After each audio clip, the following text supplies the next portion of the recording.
meeting here this November 19th, 2024. Thank you all for being here tonight. For those of you who are here for the first time, welcome. And just to let you know, there's a certain format that we follow. Start out with the Pledge of Allegiance, and then we go through the agenda and the announcements. And tonight we have several presentations in which we recognize individuals or organizations in connection with an event or some occurrence that is happening this month. But before we do that, I guess I needed to complete this business from a few moments ago.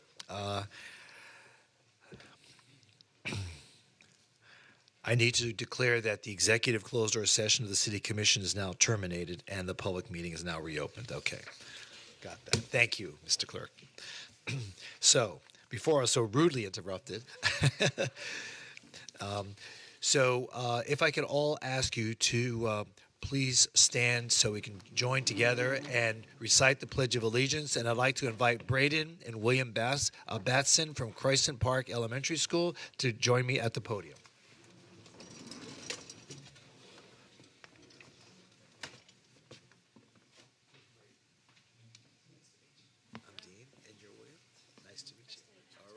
So try to speak into the microphone, and you may begin.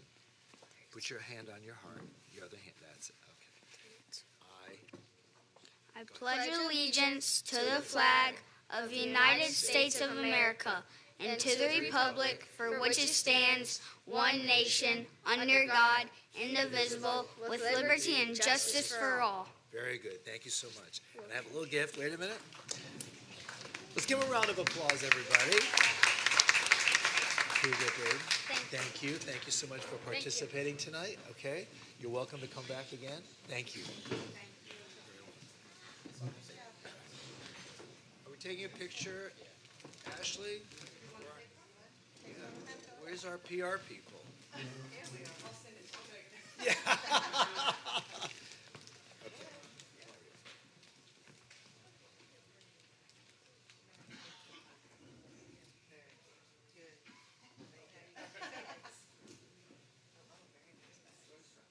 Good? Very good. Thank you, guys. Thank you.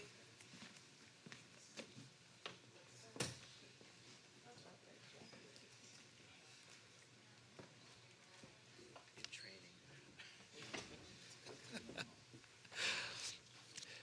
Thank you, Braden and William, and Mom. At this point, I'd like to ask you to please join me in a moment of silence.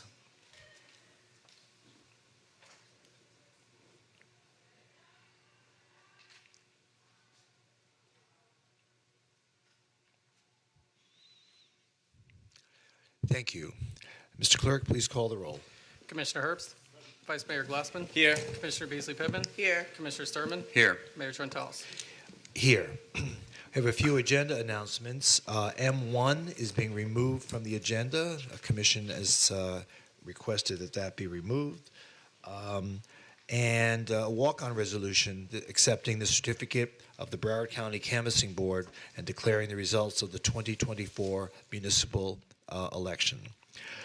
We have another change to the agenda, CR6, to add the addition of the location of Commission District Number 4. So, with that having been said, do I have a motion to approve the agenda as amended and the minutes? So moved. Second. Moved and seconded. Please call the roll. Commissioner Sturman. Yes. Commissioner Herbst. Vice Mayor Glassman. Yes. Commissioner Beasley-Pittman. Yes. Mayor Trentalis. Yes, and the agenda as amended and the minutes are now approved. Now we begin the presentations. We have a few tonight. The first presentation, I'd like to invite Susan Leon, who's our Chief Education Officer, to provide to us a Dillard Innovation Zone student recognition. No, on the mic itself. No, on the bottom of the mic. It There says you go. press here. Thank you. Good evening. On behalf of the City of Fort Lauderdale City Commission and the City Manager's Office, we are excited to present to you this evening the student recognition for students in the Dillard Innovation Zone. The student recognition is based on the 8 essential core character traits as identified after extensive public involvement by the School Board of Broward County. The character traits are cooperation, responsibility, citizenship, kindness, respect, honesty, self-control, and tolerance. So at this time, the following students were selected by their school to be here tonight to be honored for this recognition. So I'm going to start with Jace Brinson from Rock Island Elementary School.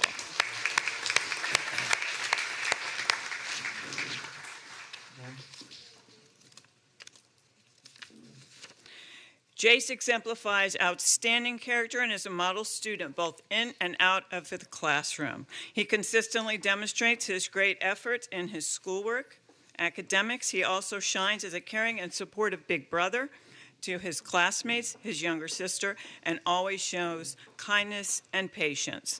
He is a dedicated member of the 5,000 Role Models program. Congratulations.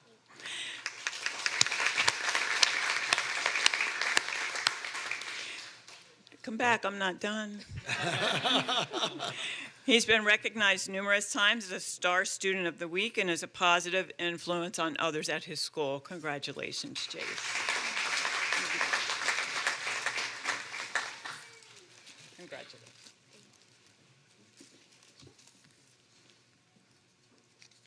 At this time, I'd like to call up to the podium Gavin Reynolds.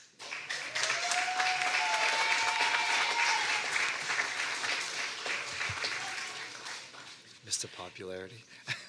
He is, and his principal is here tonight. Miss Felice Winston Davis, where are you?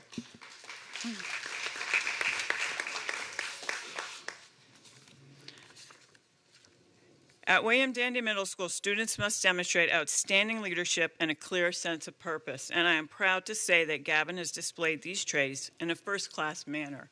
Many of his teachers have recognized him for his dedication and commitment to the classroom by naming him their Student of the Month. He is a Wildcat student leader at his school. He provides leadership and guidance as a mentor in the 6th grade pre-law magnet program. He spends much of his lunchtime with struggling student peers, mentoring them, and extra enrichment during the Study with a Buddy lunch session. Congratulations, Gavin. He is also an active member of the 5,000 Male Role Models Excellence Program and on the boys volleyball team. Congratulations.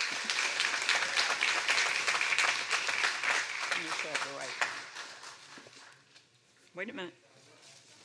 I would ask that all the recipients of these awards tonight, along with their family, if they could please stay behind so we can take a group picture with everybody, okay? You may be seated. You may be seated. But don't go too far. At this time, I'd like to introduce Quanteria Dowling from Parkway Middle School.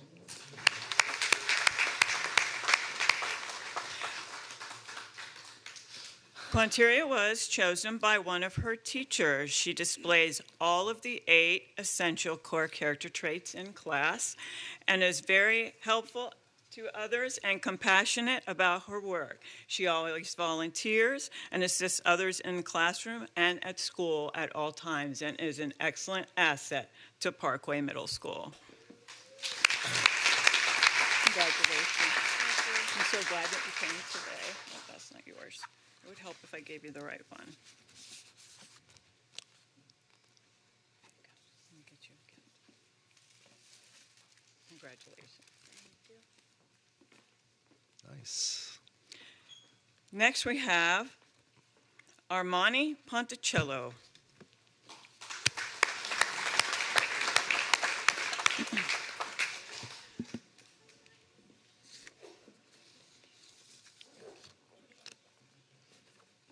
Sunshine. Armani is here tonight from Wingate Oaks Center. Congratulations. He is in pre-kindergarten and was chosen and selected by his school because he demonstrates the 8 essential character traits in pre-kindergarten. So congratulations. Julie, congratulations.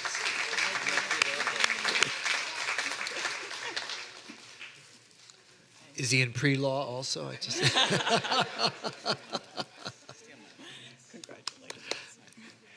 Anytime.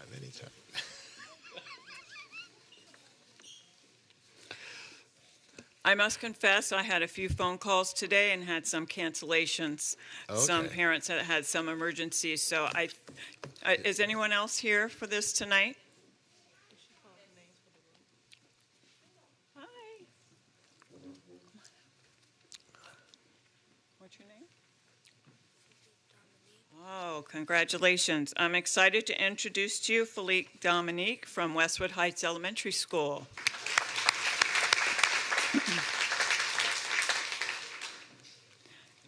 Dominique is a fifth grade student at Westwood Heights, and his hard work and efforts is evidenced by his outstanding academics. He's a very good student in school. Congratulations. He received the highest scale score at his school. That's impressive. Are you happy? Congratulations. Let me get the right one. I believe that's the last one tonight. Okay, can I ask you all to come up in front here, and we'd like to take a picture with everybody.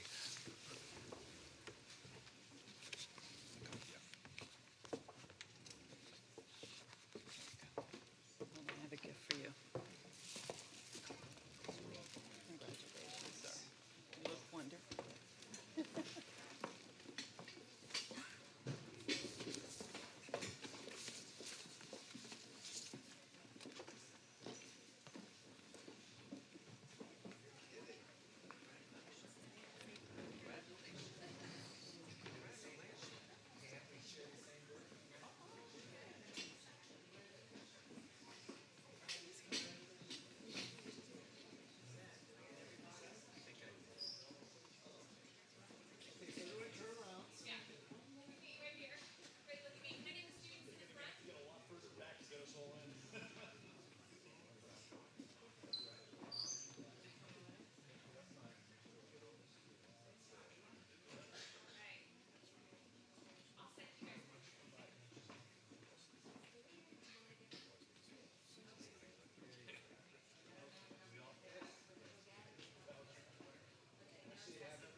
Okay, congratulations. And I thank all the parents for being here tonight and showing support for their children. Keep up the good work, kids.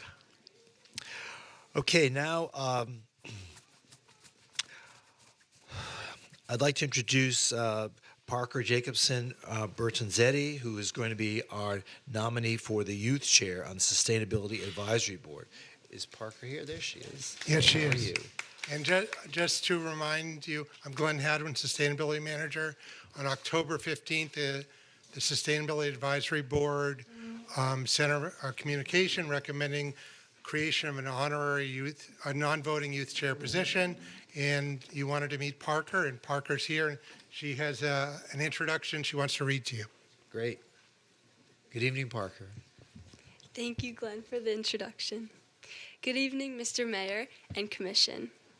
My name is Parker Jacobson Bertanzetti. I'm 17 years old.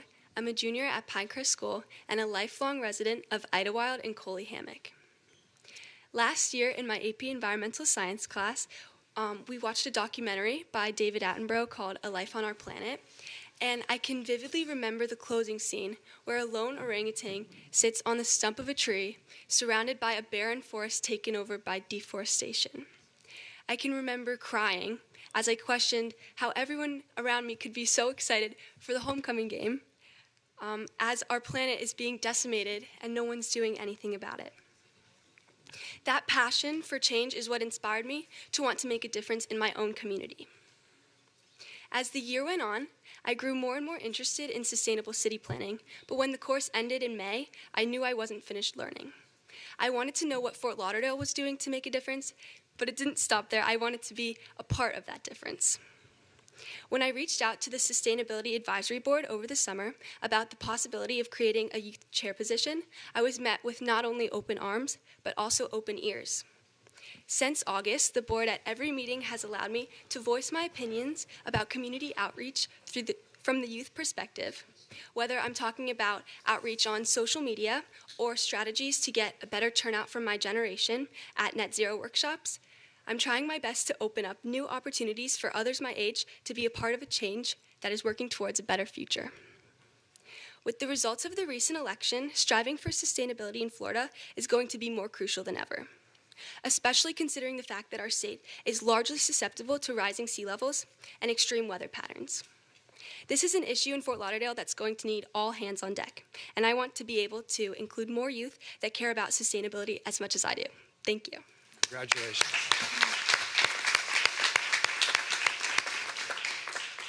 I wish you all the best, and thank you for making this commitment to our city. We really appreciate it. We thank you. Glenn, thank you so much for bringing her here tonight. Can we get, there are a couple of members of the Sustainability Advisory Board here. Could we get a picture with Parker and the board?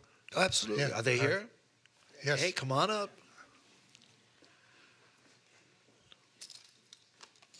I guess I should go down. Go ahead, man.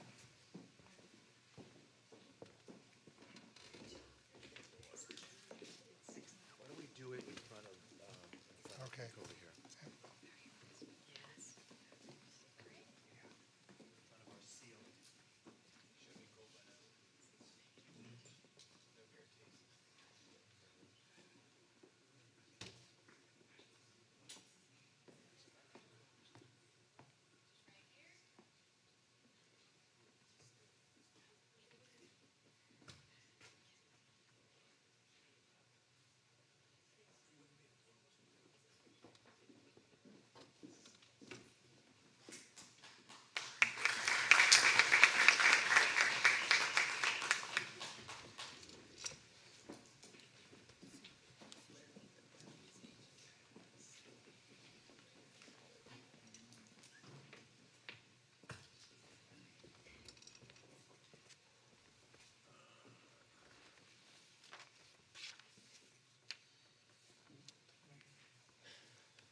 Okay, next, I have the honor of presenting this next proclamation regarding Epilepsy Awareness Month.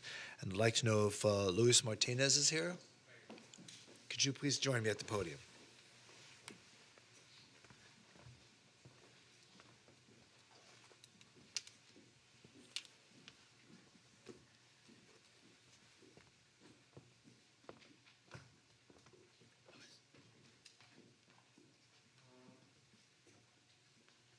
Sir, how are you? Nice to meet you. So tonight, from the Office of the Mayor of the City of Fort Lauderdale, we'd like to present this proclamation in recognition of Epilepsy Awareness Month.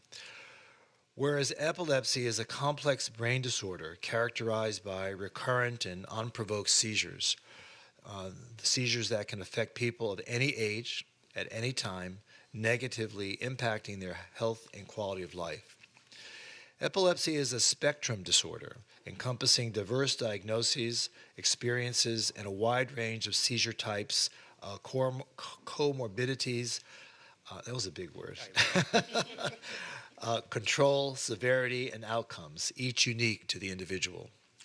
Epilepsy is the fourth most common neurological disorder in the United States, affecting approximately 3.4 million people, each requiring support and access to health care. In Florida, more than 426,000 people, including 88,000 children, live with epilepsy, highlighting a critical need for affordable, accessible, and individualized health care, as well as educational support in schools. The passage of seizure-safe schools legislation nationwide would improve the safety and well-being of students and with epilepsy, enabling schools to provide necessary seizure first aid training. Despite the protections provided by the Americans with Disability Act and other civil rights laws, people with epilepsy still encounter discrimination in areas of employment, education, and housing, underscoring the need for continued advocacy and awareness. Throughout Epilepsy Awareness Month, as well as other awareness events such as International Epilepsy Day, Epilepsy Awareness Day, and Brain Awareness Week, communities come together to increase public understanding of epilepsy and to promote seizure first aid education. Epilepsy Awareness Month, held annually in November, is a national initiative led by the Epilepsy Foundation and Epilepsy Alliance Florida to raise awareness surrounding epilepsy and advocate for the health, rights, and dignity of individuals living with epilepsy. Now, therefore, we, as City Commissioners of the City of Fort Lauderdale, do hereby proclaim November 2024 as Epilepsy Awareness Month here in the City of Fort Lauderdale, dated today, November 19, 2024, signed by myself, Mayor Dean Trantalis. Thank you so much for being here tonight. Would you like to say a few words? Great. Thank you. Thank you. You're very welcome. I just want to say thank you one more time to the mayor and to the commission and to the city of Fort Lauderdale for this. As he mentioned, it's about 500,000 Floridians, only in Florida right here, they're impacted by epilepsy. But when you think of that number, I want you to think about it maybe like double or triple, because it's just not the individual that has epilepsy, but we're talking about the caregivers, the moms, the dad, the brothers and sisters, and you get the picture. So I just want to say thank you. I'm very grateful we got different cities doing this, but when I heard the city of Fort Lauderdale was going to do this, it was big for me and big for our organization. So I just want to say thank you once again to the mayor and to all of you that are listening, and to anyone that has epilepsy, you have seizures, I want you to know you're not alone. We're popping out in purple this November for you, and please know that you're not alone. We're going to do this together as a community. Thank you once again, the city of Fort Lauderdale. Thank you for having me.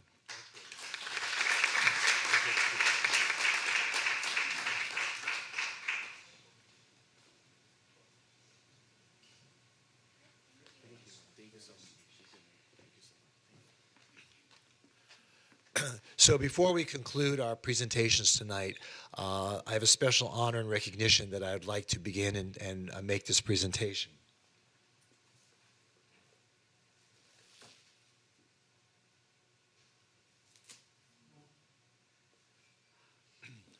I have no script, so this comes from my heart. Tonight, I would like to present this small token of our appreciation and in recognition of his leadership, vision, and dedicated service to the city of Fort Lauderdale from December 2022 to November 2024. Tonight is Dr. Warren Sturman's last commission meeting, and I'd like to be able to present him this token of our appreciation in recognition of your leadership.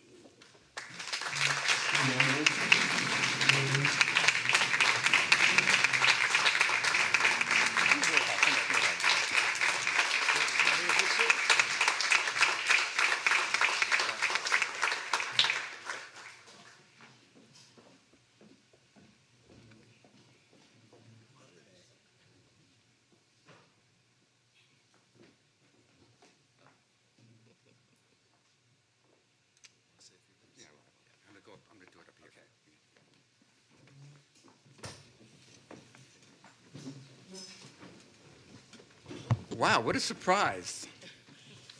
I have a little bit prepared, by the way.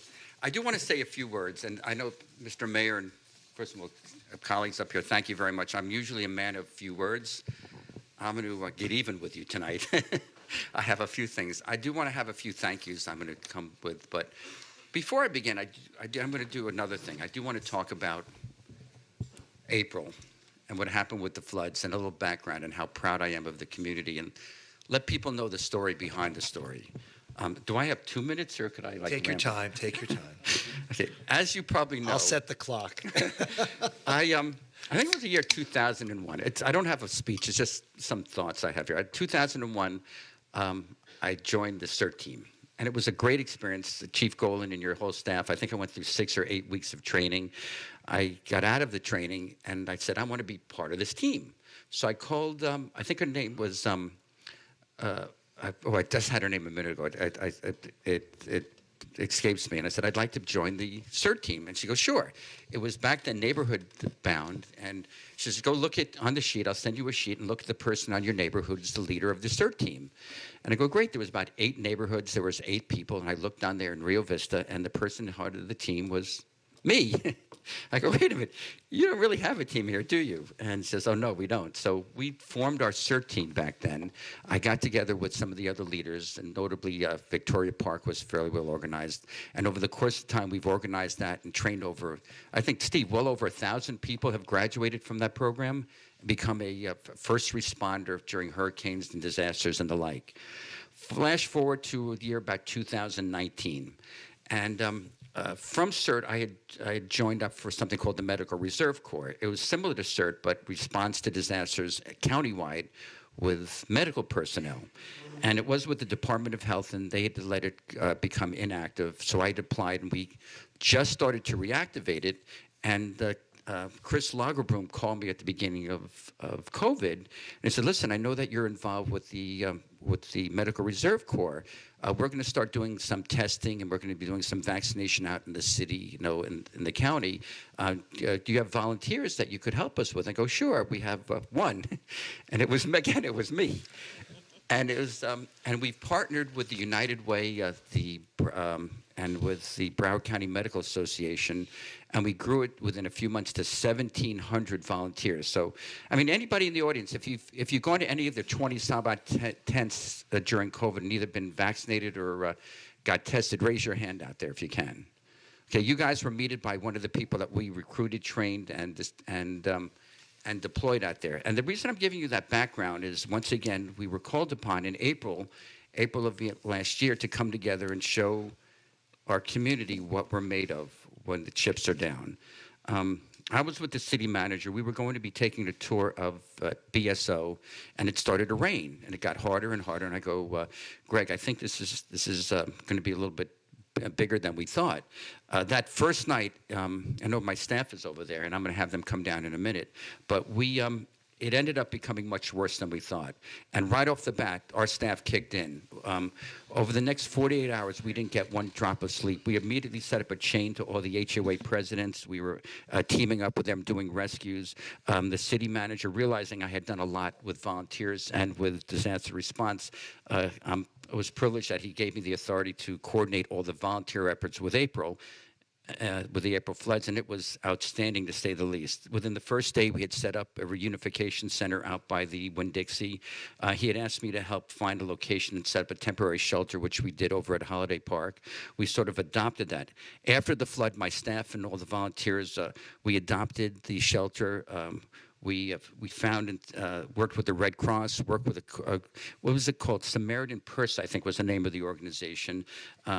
We set up comfort stations so people could go in out of the heat, get air conditioning, could get food, water, charge all their electronics. These are things that most of the people in the community might not realize what we had done after the storm. Circuit that volunteered to give transportation in that area because the roads were flooded. Most people did not have a car. Walgreens teamed up with us, Department of Health. We got first aid stations, gave people tetanus shots. Every Saturday. Now, where's Louisa and her team? Are they here? And I have to give credit also to Anthony. Right off the bat, every Saturday and Sunday for weeks on end, we would go out there with teams of volunteers, giving food, giving water, signing people up for FEMA. We had a few names of people here who helped us get donation centers. The Salvation Army collected it. The American Legion donated that as a distribution site. On the back end, what you didn't see is the meetings that we had every single day with every one of these organizations. I'm going to name just a few people, and I can't begin to name everybody, but let's pick 3 names out of the hat just to show you how diverse.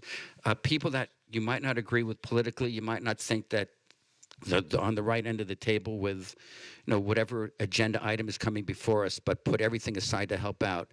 Names like Mary Fertig, Judy Stern, and Mike Carlos Lang was the head of our volunteer organization. And every single day, every one of these people says, what do you need today? From pillows and blankets to the shelters, to feeding our volunteers, to bringing food and water, setting up a collection site, distributing it. I can't be any more proud of this community for what we did after that storm. And I wanted, I mean, if we could just give a round of applause to all the volunteers who helped out during that. Okay. The next part's going to be a lot simpler. I just want to give a recap of the last 2 years we were here. I truly appreciate the opportunity I had to serve here. As you heard, I've worked with CERT. I was head of Rio Vista Civic Association for 14 years. And I want to thank you for allowing me to go to the next level and the ability to leave an impact on this community, even though it was 2 years. And look what we've done in 2 short years. We talked this afternoon about infrastructure, Mr. Mayor. We talked about the costs of raising roads, and infrastructure is probably one of the hardest things to sell. I hear it even now. People are complaining about the cost of their water bill is going to go up. But sometimes you have to, sometimes we wait until it breaks before we do something. And I can't be any prouder for some of the things we're doing. After the floods, we more than doubled our commitment to flooding. We were ahead of the curve with water. Sure, the water bill is going to go up, but we now are going to have a water treatment plant that's going to be Category 5 hurricane ready and be able to meet the new FDA standards that people are looking to us to model after. Is that correct, Mr. Mayor? Our P3 project. Police, we have a contract with them. We've hired more, and we have a pilot program where police officers are EMS trained. Think about this. You're in a car accident. Before rescue gets there, police are the first on the scene. We're going to be the safest city in the state. We've increased fire, had contracts, hiring more, have 3 stations coming on board, and we're more than halfway to getting that 3rd EMS certified person on an EMS squad. 17th Street Bypass Road is opening up. We're very excited about commuter rail coming down the track. We're working with the county on homeless. And some of the ordinances, we've done vacation rental, strengthened that. Tree ordinance, noise ordinance is coming up tonight. And we're beginning P3 and charter revision. Looking forward to the future, some of the things I just want to tell my colleagues up here that I hope that we could continue with. Expanding commuter rail. I think that's the one thing that is going to finally get people out of their cars and really make transportation into the second half of the 21st century. We're working with the county on homelessness. I'm so excited that the county and city are starting to work together. I'd like you to continue things that are dear to my heart, dear to District 4, speed humps, sidewalks, and bike lanes, and respecting our neighborhoods regarding development. And the last thing at the very end, I just want to do a couple of thank yous. I know it's hard to believe, but I do want to thank my colleagues up here. Seriously, all 4 of you. You've been a joy to work with. It's been testing at times, but I've learned a tremendous amount from you. But not only you, I'd like to have your staff in the back stand up for a second. Could you stand up? The staff of my colleagues. Oh, they're not here. Well, you missed out. Okay, Erica and everybody. I want to thank every one of you. Okay, Susan, could you stand for a minute? Could you have your department head stand just for a second to be recognized? Police, fire, public works, parks, and everybody. I want to. What you might not realize is, for me, it's for like 2 hours before every agenda meeting. They all come together. The amount of information imparted, the learning that I've done with the city, there is nothing that you do that ever says no when we have a request, something coming before us. I want to thank you for an outstanding staff. The volunteers I mentioned, the neighborhood and friends. You could all give yourself a round of applause for a minute. Okay. And last 2 things. We did have some family members here, but at the last minute they could not make it. But on behalf of my family, my sister and my nephew, you want to stand for 1 second? Okay. Thank you. And Linda, could you go ahead and get the surprise? Okay. And the last but not least, I'll start with Renee. Renee, this is one of the funniest things in town. I only have 2 more people. I'm just about at the end, Mr. Mayor. Don't worry, I'll give it right back to you. Renee's head of communications.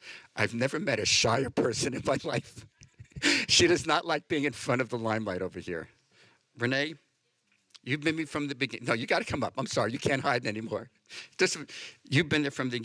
This is not a 9-to-5 job. You've been there 24/7. When anything happens, there is no time of day that I can't call on you. During the floods, you didn't sleep for weeks. When there's a school lockdown, at middle of the night, she wakes up to get the word out, sets up our town hall meetings, interacts with the community. Number one, I want to thank you, Renee. I'm going to present that to you in a second. Here's your first bouquet for Renee. Okay, she is outstanding. And number two, Jerry, you can't hide. Come up here. Jerry's my chief of staff. When I hired Jerry, I said to her, Jerry, I'm going to tell the story. She is a treasure. She has been in, how many years have you worked for the city? 26 years, from neighborhood support, homeless, to the airport, like every department. She's been there with a bit of controversy that we knew. I was told that, hiring Jerry, we might piss a few people off. So I said to her, Jerry, are you ready to piss some people off? She said, yes. I go, welcome on board.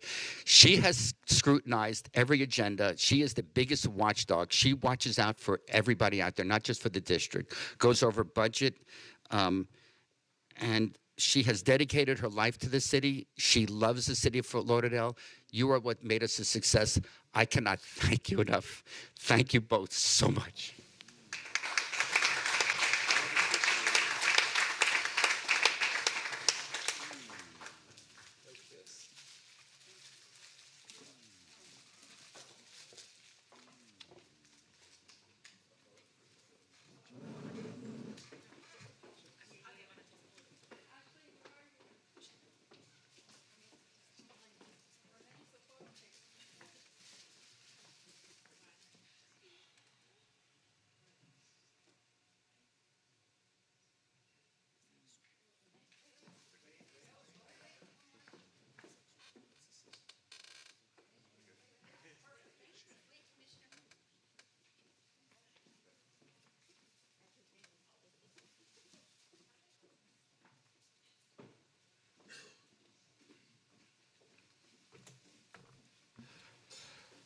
And that concludes my remarks. Okay, thank you so much.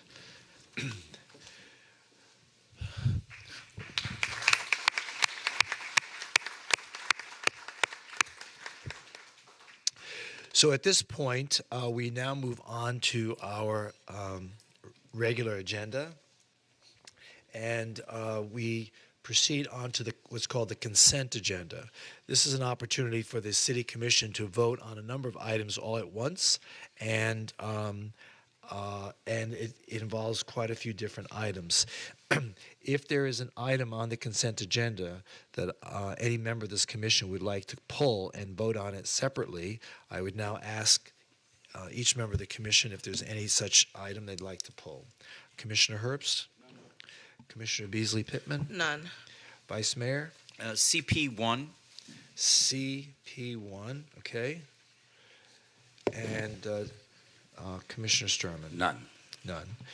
So except for CP1, do I hear a motion to approve all the consent agenda items? So moved. Second. Been moved and seconded. Please call the roll. Commissioner Sturman? Yes. Commissioner Herbst? Vice Mayor Glassman? Yes. Commissioner Beasley Pittman? Yes. Mayor Trentalis? Yes, and all the items in the consent agenda are now approved. If you're here on those items, just to let you know that your item has been approved, you're welcome to stay for the rest of the meeting. CP1, motion approving an agreement for Beck Park improvements. Vice Mayor? Yes, thank you, Mayor. I guess, let's see, should I talk to Glenn about this item or Carl about this item? It would just depend on your question, I think. My question is, I've been getting a little bit of a feedback about that maybe this wasn't all vetted with the Victoria Park Civic Association. I just wanted to know if there were meetings with the neighborhood association on this? That will be more Carl. Okay, thank you.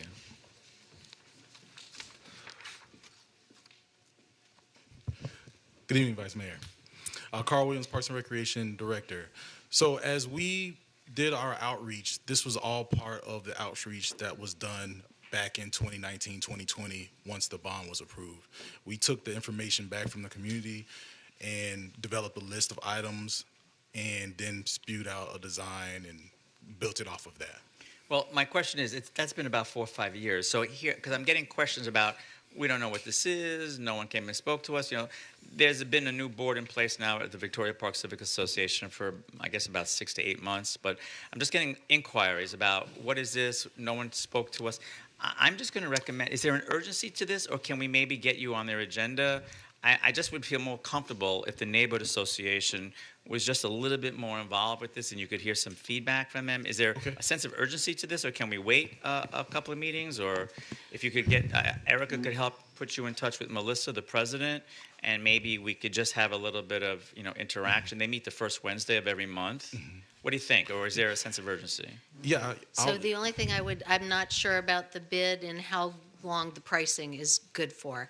I'm assuming if we could get it in before the next meeting or, fairly quickly, we'd be able to, just two weeks shouldn't make that much of a difference. Well, they meet, what's the first, is that the 4th of December, the first Wednesday of the month? And our meeting is on the 3rd.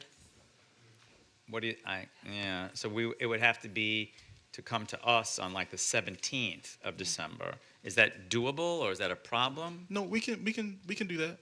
I would just feel more comfortable. So maybe if you could work with Erica and we can coordinate with the president of Victoria Park, just so it's properly vetted for them. 5 years is a long time for them. Most of them would not even remember what this was, and Yeah. I would just feel more comfortable. Absolutely.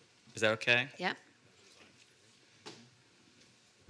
So Vice Mayor, just one point of clarification. I know it's been a while since the outreach, and we are happy to go talk to the HOA, but one of the concerns I have is that we're already over budget for this project, and we allocate additional funds for it. And my concern is that if the neighborhood wants to redesign or go back to the starting point, those costs are going to keep going up, and there's going to be challenges to deliver on anything with the allotted budget, because the budget was, I think, $500,000 for this project. So happy to do that. I just want to make you aware that if there is a request that we go change the project, it's going to probably create a domino effect of delays and cost escalations. Well, I think when you do that presentation, you just make that information known to them, so that they can factor that in. But I think, this is really not a huge project, and we already have the parameters of what's been discussed in terms of the scope of service. So I think, again, it's just for me a way to have a conversation with the neighborhood association, let them know what's coming, let them know the timeline, just so they're a little bit more comfortable with it. And also at the same time, let them know there really is not a lot of room in the budget to do much more. Just be honest with them, that's all. And I think people will understand, but they'll feel good about at least being communicated with.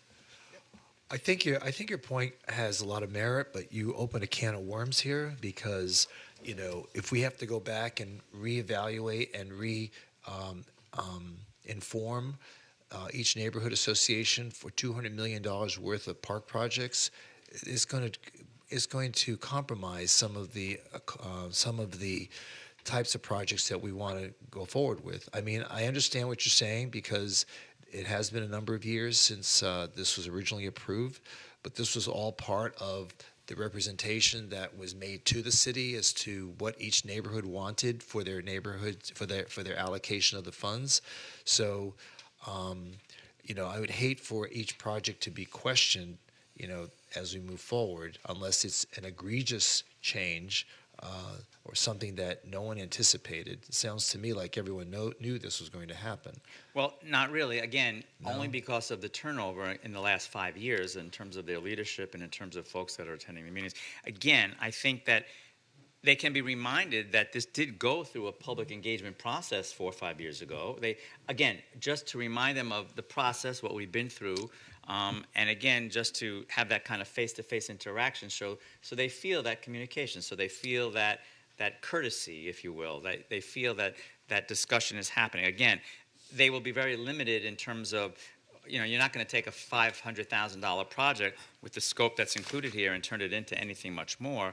Again, I'm just asking as a courtesy, as long as we're not stuck on a specific timeline, that I think that they would just appreciate it. I know I would appreciate it. Okay. So, Vice Mayor, ask Glenn to look into the bid validity, because we have a certain number of days from when those bids come in. So I think he can speak to that, because I think there are some concerns with the timing of it. Okay.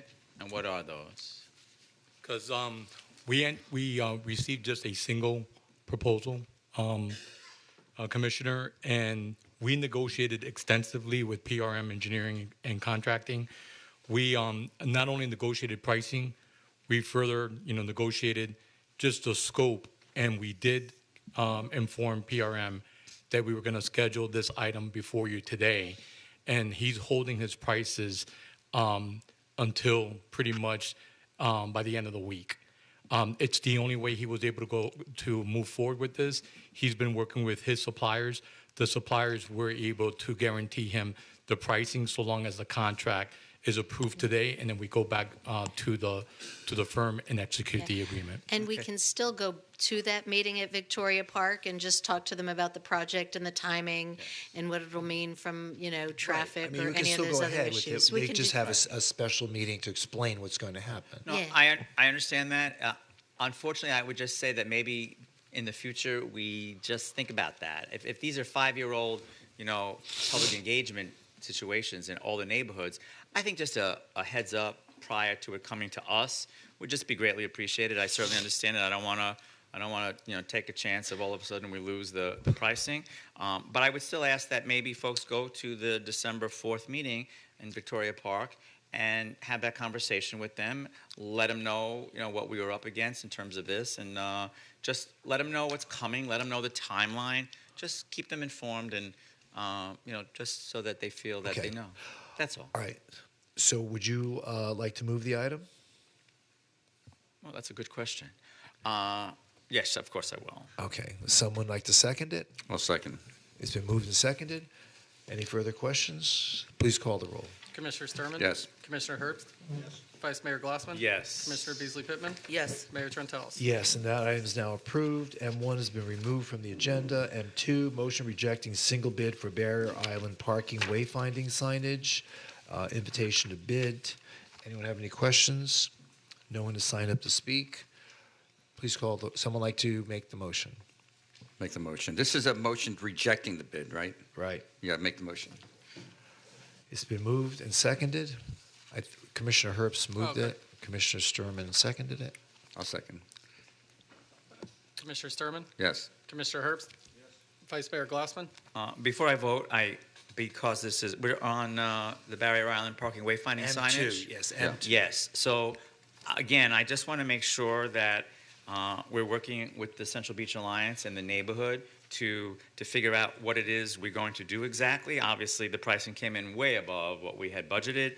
But, wayfinding signage on the Barrier Island has been a topic for a long, long, long time.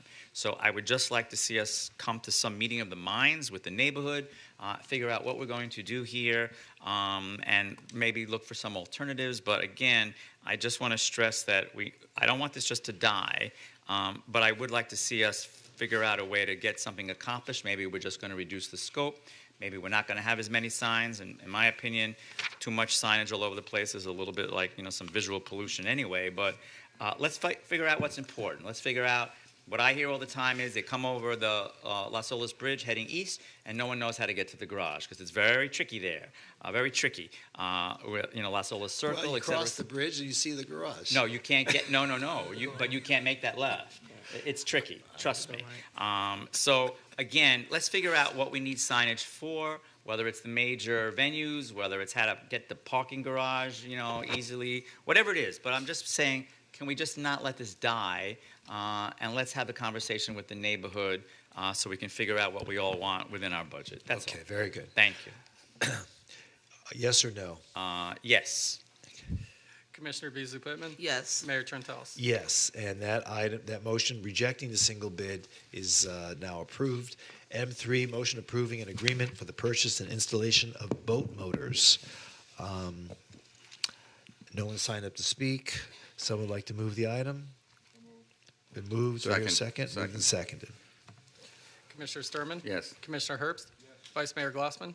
Yes. Commissioner Beasley Pittman? Yes. Mayor Trentalis? Yes, and M3 is now approved. M4, motion approving an agreement for the Storm Station 1 and Storm Station 2 fixed emergency generators, Horsepower Electric, Inc. No one has signed up to speak. Would someone like to move the item? So moved. Been moved. Do I hear a second? Second.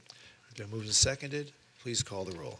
Commissioner Sturman? Yes. Commissioner Herbst? Yes. Vice Mayor Glassman? Yes. Commissioner Beasley Pittman? Yes. Mayor Trentalis? Yes, and that item is now approved. M5, Motion authorizing purchase of reinsurance for self-funded medical plan, Cigna Health and Life Insurance Company. No one has signed up to speak. Anyone have any questions? There being none, someone like to move the item? Been moved and seconded. Please call the roll. Commissioner Sturman? Yes. Commissioner Herbst? Vice Mayor Glassman? Yes. Commissioner Beasley Pittman? Yes. Mayor Trentalis? Yes, and M5 is now approved. M6, motion rescinding the award to Solaris Electric Services and rejecting all their bids for the George T. Lohmeyer Wastewater Treatment Plant Generators Phase 1 project. What happened there? Anyway. So after the bid was awarded, they were unable to get the surety bond that was required. That means does that mean they were not a solvent company, that they didn't have So the wherewithal to get? it had to do with the differential between the low bid and the next couple bids. And then the way we bid it as a lump sum, the surety company wasn't able to verify the pricing because it wasn't line item pricing. Okay. Someone like to move the item? Been moved. Do I hear a second? Second. Moved and seconded. Please call the roll. Commissioner Sturman? Yes. Commissioner Herbst? Yes. Vice Mayor Glassman? Yes. Commissioner Beasley Pittman? Yes. Mayor Trentalis? Yes, and M6, rescinding the award, has now been approved. M7, motion approving an agreement for a proprietary purchase for the existing and expansion of gunshot detecting location and forensic analysis service. Is this our shot spotters? Yes. Okay. No one has signed up to speak. Anyone have any questions? There being none, someone like to move the item? So moved. Second. Moved and seconded. Please call the roll. Commissioner Sturman? Yes. Commissioner Herbst?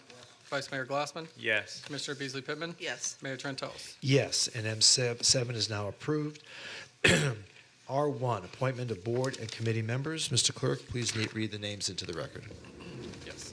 For tonight's resolution, Audit Advisory Board, Lynroy Duffus, nominated by Vice Mayor Glassman.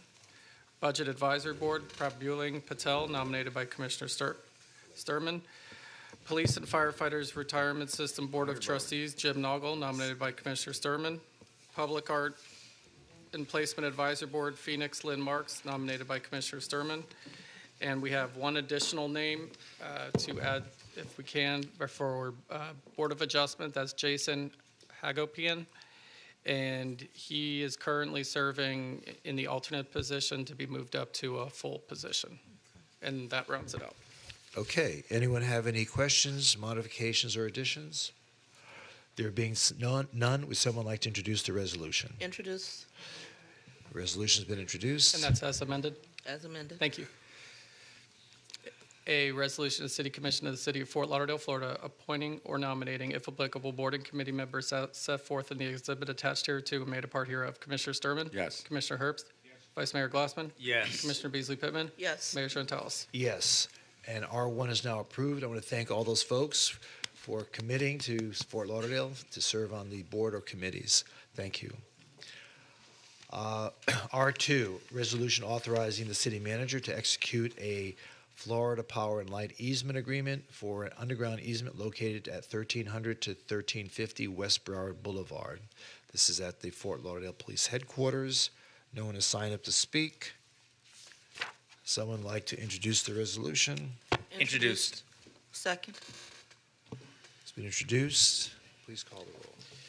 A resolution of the City Commission of the City of Fort Lauderdale, Florida, authorizing the city manager to execute an easement with Florida Power and Light Company over city-owned property for utilities located at 1300 to 1350 West Broward Boulevard, commonly referred to as the Fort Lauderdale Police Headquarters Complex, providing for severability, repealing any and all resolutions in conflict herewith, and providing for an effective date. Commissioner Sturman? Yes. Commissioner Herbst? Vice Mayor Glassman? Yes. Commissioner Beasley Pittman? Yes. Mayor Trentalis? Yes, and R2 is now approved. Moving on to R3, resolution approving an affordable workforce housing tax reimbursement incentive and ad valorem tax reimbursement agreement, delegating authority to the city manager to execute such agreement together with any and all ancillary or subsequent documents necessary and incidental to the administration of the incentive agreement regarding the Cove at 1055 North Federal Highway. One person assigned to speak, Mr. Burns, but that's just for questions, right? Okay. Anyone else wish to speak on this item? There being none, any questions? I actually just want to make a comment, Mayor, if that's okay. Please make a comment. Thank you. I just wanted to make sure that folks realize, a lot of scary information came out when we heard about the Live Local law that was passed in our state. And this actually could have been a very different project. And I wanted to commend the development team for doing the job that they did on this project because they kept it reasonable. They didn't go the scary route that many of us have been concerned about with the Live Local law that was passed, and instead of doing something very responsible on this very important intersection where Federal curves into Sunrise, right by the Gateway Plaza, right there, just to the north of that area. So again, I just want to commend them for that, keeping this reasonable and sensible, and I hope that when we see Live Local projects come before us in the future, that all of those development teams are as courteous to the neighborhood as this team has been, and I want to thank staff for working with them, and I look forward to seeing this project. Okay. Anyone else have any questions? I want to make a comment, not about this project per se, but what's going on at that intersection. Ben, we've got a lot of housing that's being built in and around that intersection, and we need to consider pathways for pedestrians and bicyclists who interact with that intersection. It's a crazy intersection. A lot of cars, vehicular traffic in and out, and now with this new project, people wanting to go over to the Gateway Plaza or wherever over the Galleria, needing to want to do it on foot instead of by bicycle.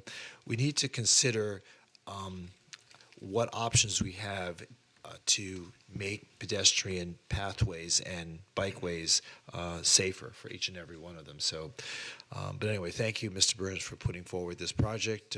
Thank you for, this is another example of how the city is trying to increase our affordable housing inventory through tax reimbursement and incentives outside of the CRA. So again, along with the Live Local Act, I think this has been a win-win for the city. So, has someone introduced the resolution? I'd be happy to, but I also wanted to ask, to your point, Mayor, about What, access. is that happy to means you introduced it? Yes. Okay. I'm happy now to go ahead introduce and ask it. your question. I also wanted to find out, what's the timeline exactly? You bring up a good point about that intersection, because we've been attending several of the FDOT meetings on that intersection. But do we, I forgot, if staff could remind us, what's the timeline for FDOT to implement some of those changes? I mean, we did finally. Isn't it like 5 years or we something? agreed on a final, they had 8 alternatives, then we got it down to 3, then they picked 1. We had a lot of public input. I attended all those meetings. But that's a long way out, right? Good evening, Miloš Mistorović, Acting Director for Transportation and Mobility. Mr. Vice Mayor, yes, I believe it's 2027 or 2028 before we can see really something. So does it make sense for us to even do something between now and 2027, or at least try to think about something or address it, or do we have to wait for FDOT to do what they're going to do? So there is one of the projects that will come shortly, which is installation of some fencing around the median island just to better channelize pedestrians towards the crosswalks, number 1. And number 2, we can absolutely work in the meanwhile with FDOT to see and seek any warranted improvements at this point of time. Okay, so we do not have to wait for 2028. How long? The cove won't be built for 3 years?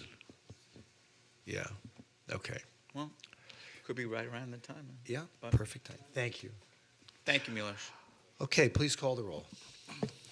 A resolution of the City Commission of the City of Fort Lauderdale, Florida, approving an affordable workforce housing tax reimbursement incentive and ad valorem tax reimbursement agreement with 1055 North Federal LLC for the project known as The Cove, located at 1055 North Federal Highway, Fort Lauderdale, Florida, delegating authority to the city manager to execute such agreements together with any supplemental documents in connection therewith and providing for an effective date. Commissioner Sturman? Yes. Commissioner Herbst? Yes. Vice Mayor Glassman? Yes. Commissioner Beasley Pittman? Yes. Mayor Trentalis? Yes, and R3 is now approved. Congratulations. R4, this is a quasi-judicial resolution approving an amendment to site plan level 4 development permit for Ocean Park Residences, a 76-unit multifamily residential development with a 5-story parking garage, including a request for yard modifications, building height exceeding 120 feet, and modifications for tower setback and tower separation in the Central Beach Regional Activity Center. Anyone wishing to speak must be sworn in, and the commission will announce any site visits, communications, or expert opinions received and make them a part of the record. Commissioner Herbst, do you have any disclosures? I met with Robert Lockery January 24th. Put your mic on, please. Yes, I met with Robert Lockery on January 24th. Okay. Commissioner Beasley Pittman? I met with Robert Lockery October 29th of this year. Okay. I met with either Mr. Lockery or Nectaria. Yes. Yeah. A lot of people confuse them. Yeah, they look alike. They look alike. Yeah.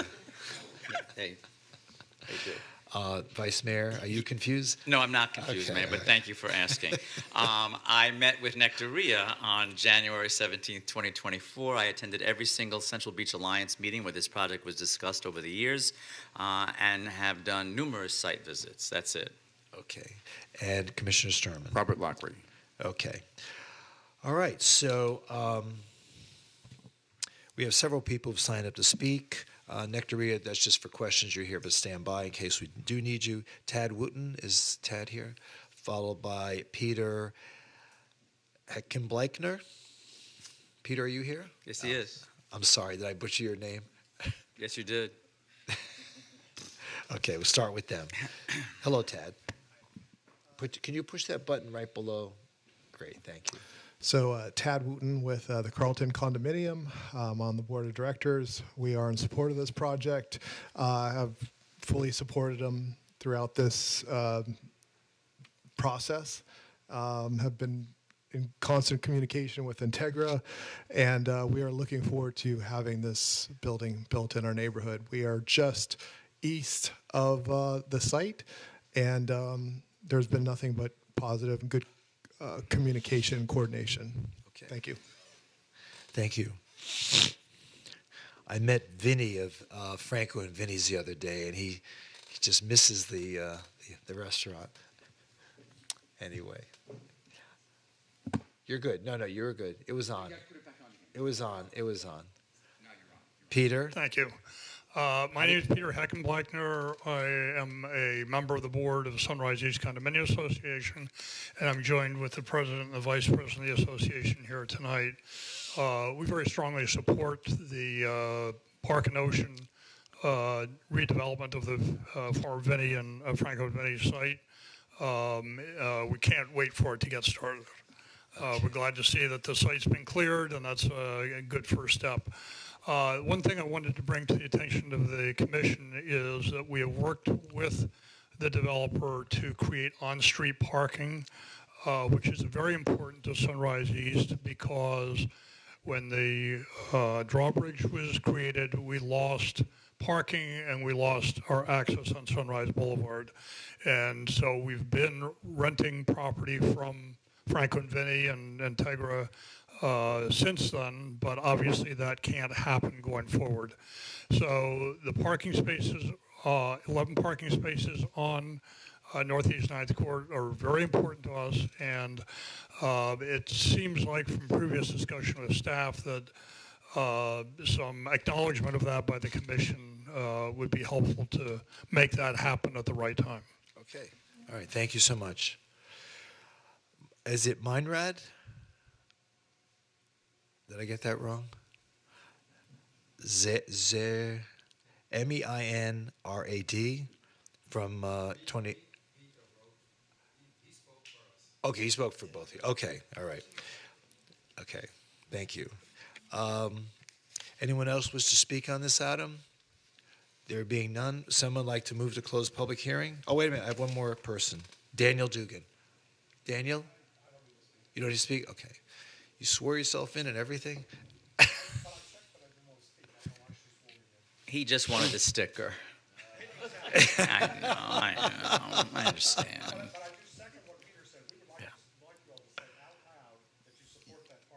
Okay. All right. I can't. You're talking from there is not going to be on the record. Yes, I support the parking. Okay. Okay, would someone like to move to close the public hearing? So moved. It's been moved and seconded. Please call the roll. Commissioner Sturman? Yes. Commissioner Herbst? Vice Mayor Glassman? Yes. Commissioner Beasley Pittman? Yes. Mayor Trentalis? Yes, and public hearing is now closed on R4.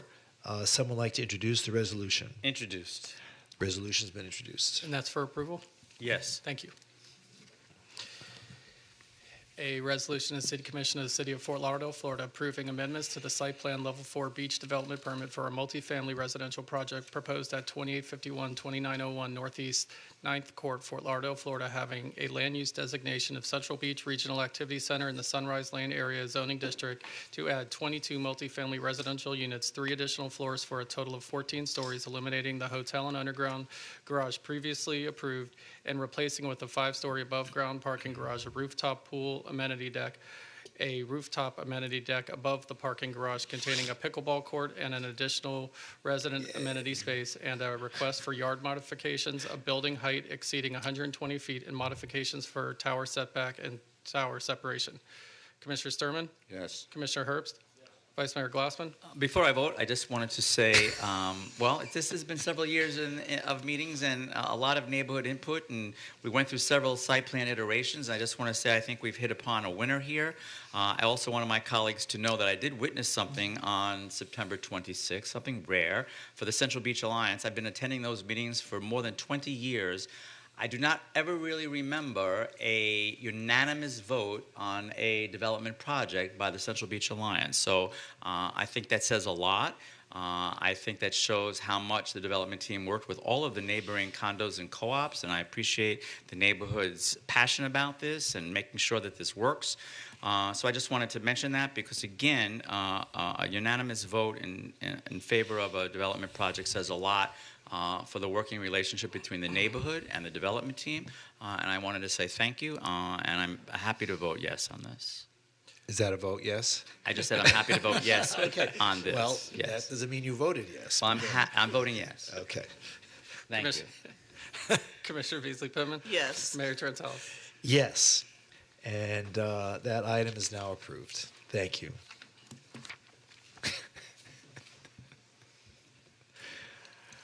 Okay, congratulations, good luck. When are you going to start? When's the groundbreaking? Okay. The district commissioner will be happy to attend that. Okay, moving on to, hold on a moment. Public hearing. Yeah, PH1, public hearing. This is a quasi-judicial ordinance rezoning of .62 acres from residential, multifamily, mid-rise, medium-high density district to the community business district with the allocation of .62 acres of non-residential flex acreage and approval of an associated development permit for a 5-story parking garage with 302 parking spaces, 6,000 square feet of restaurant use, 11,036 square feet of retail use, and 8,570 square feet for the Fire EMS Station, City of Fort Lauderdale. This is at 216 Southeast 8th Avenue. Anyone wishing to speak must be sworn in. The Commission will announce any site visits, communications, or expert opinions received and make them a part of the record. Does anyone have any disclosures on this? Yes. Oh, Commissioner Herbst. Met with Robert Lockery. Commissioner Beasley Pittman. Robert Lockery. I, too, met with Mr. Lockery and with Mr. Ladd. Vice Mayor? Yes, thank you. Met with Robert Lockery on June 24th, 2023, and also again with Mr. Lockery on February 28, 2024. That's it. And Commissioner Sturman. Robert Lockery. Okay. One person has signed up to speak, just Mr. Lockery, in case there are any questions. Anyone else wish to speak on this item? There being none, someone move to close public hearing. Been moved. Do I hear a second? Second. Been moved and seconded. Please call the roll. Commissioner Sturman? Yes. Commissioner Herbst? Vice Mayor Glassman? Yes. Commissioner Beasley Pittman? Yes. Mayor Trentalis? Yes, and public hearing is now closed on PH1. Someone like to introduce the ordinance? Introduced. Introduced. Anyone have any comments or questions? There being none, please call the roll. in ordinance amending section 47-1.6.b of the City of Fort Lauderdale, Florida Unified Land Development Regulations through the revision of the official zoning map of the City of Fort Lauderdale and Schedule A revised compilation attached thereto and by reference made a part thereof so as to rezone from residential, multifamily, mid-rise, medium-high density district to community business district through the allocation of non-residential flex acreage lots 1 through 5, inclusive Block 9, Collie Hammock, according to the plat thereof as recorded in Plat Book 1, page 17 of the Public Records of Broward County, Florida, and approving an associated site plan Level 4 development permit located north of East Los Olas Boulevard, east of Southeast 8th Avenue, west of Southeast 9th Avenue, and south of Southeast 2nd Court, all said lands being in the City of Fort Lauderdale, Broward County, Florida, containing 27,400 square feet, more or less. Commissioner Sturman? Yes. Commissioner Herbst? Vice Mayor Glassman? Yes. Commissioner Beasley Pittman? Yes. Mayor Trentalis? Yes, and PH1 is now approved. Moving on to OFR1, this is the first reading of an ordinance amending Chapter 17 regarding noise control and the Code of Ordinances of the City of Fort Lauderdale. We have two people signed up to speak. Senator Smith, Chris, followed by Ms. Eichelbaum. Good evening.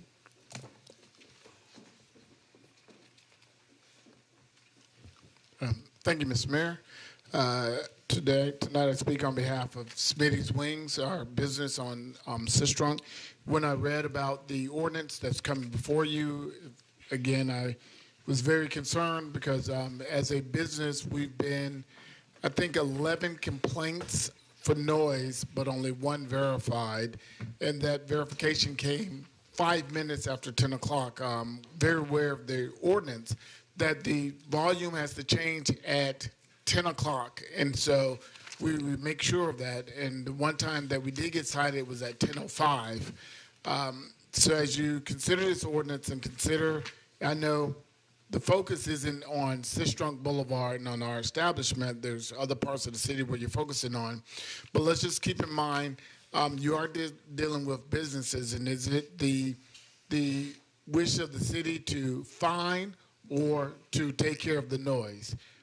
In my situation, I would hope that the city's wish is to take care of the noise, and so warnings or ability to cure would help tremendously if a code enforcement comes out and say, hey, you're 2 decibels too loud, to give the business owner a chance to turn down the music before you levy the fines, because after the first fine is a warning, next is $500 and $1,000. And so I'm at the point now, if at 10:02 someone comes out and I'm a decimal too loud, I'm looking at $1,000 fine instead of just, hey, Chris, can you turn it down a little bit?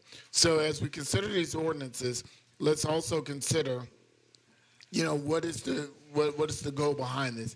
Is it to take care of noise, or is it to, find the businesses? And so let's look for a balance in that. And I look forward to listening to some of the particulars of the ordinance as I try to read and understand it. Thank you. Thank you. Really, Chris, the noise doesn't really come from your business. The noise is from people. It's from people that come in the vicinity and have made it into a party, and that has nothing to do with you. That's the problem. Yeah. We need to figure a way to address that. Well, and I would say Fort Lauderdale Police has done a great job recently. Yeah. They've been out there and have issued citations for people in the loud cars, because that's where a lot of the noise comes from, the cars coming by. It doesn't come from you. You're fine. They've done a great job in doing that. But with this ordinance and with this ordinance going forward, there could be a situation where you could get someone that may be a decimal over, within 3 minutes of the time frame. So we want to make sure we leave some flexibility within the ordinance to handle situations like that. Simple, hey, you're a little loud, you're at 64 instead of 62. Can you turn it down a little bit before we start levying fines on businesses? But Fort Lauderdale Police has done a great job the last couple of weeks of handling the noise in the area and the people passing by with the loud music. And I just want to give a shout out to Fort Lauderdale Police on doing a great job. Thank you. Mayor, and this is not so much directed at Senator Smith, but this is just a general question because I've got a nightclub in my district where my residents are calling every single weekend on the same club. Really? So I want to think about how we work with that because we may have the occasional violation where, like you said, we just have the police come out and say, hey, do me a favor, turn this down. But I also don't want to put that burden on my residents, particularly because not all of them want to, file a code enforcement because that becomes public record now under state law. Thanks to our folks up in Tallahassee, anybody can find out who filed these complaints, and there's retribution. I've got folks who have filed complaints against neighbors for problems, and they're being stalked and harassed by them. So not everybody wants to file a complaint. Certainly, I have folks that are filing complaints every single week. So we need to balance this out because not everybody is a responsible business owner like yourself. Some of these folks just don't care. So we need to think about that. Maybe, the second time or the third time we've had to, hey, do me a favor, just turn that down, is when we need to bring a hammer down. So I just want to be mindful of that. I don't want to burden our businesses. I want them to be able to operate and be successful because by and large, they're good neighbors. But we do have some problem children in the city, and I want to make sure that we are being respectful of the quality of life of our neighbors that happen to live adjacent to some of these, because there are areas where residential and the commercial sit side by side. So we just need to think about that. Which place is the problem area? Which business? I don't want to go on record Oh, with that, but you get a lot of those emails. Yeah, okay. I know. I think you know which ones I'm talking about. You're talking about. Okay, all right. You're on that email trail too. Yeah. Okay. Mr. I don't want to call anybody out. Okay. Well, everyone will find out, and eventually, and they'll say, "Well, this is where the party's at." Yeah. Well, that too. Yeah. Mr. Eichelbaum. Yeah. You're getting done so early tonight, I'd like to filibuster, if at all possible. It wouldn't be the first time. 2 minutes. I'm here mostly because of an article in this morning's issue of the Sun Sentinel. I can tell you that the Sun Sentinel is still red. People have been stopping me and calling me, frustrated at the news this is believed headed to passage today. They've been waiting for a promised second town hall on this promised to them quite a while ago. They are questioning why, after 3 years, there's sudden urgency, especially since there is questioning of why, while it covers much good, inarguably. What, you think 3 years is sudden urgency? I'm sorry. Keep going. Go for it. You're on target. It doesn't solve the original resident livability issues. That prompted me to be here because I described the issues, the shortfalls of the code proposal, and got no answers a couple of weeks ago. I made statements, and I didn't hear staff explanation. I didn't hear committee explanation. I didn't hear commission explanation. No justifications. I passed my remarks to friends, officials elsewhere, and they thought the comments meritorious and couldn't understand why they wouldn't be addressed on it.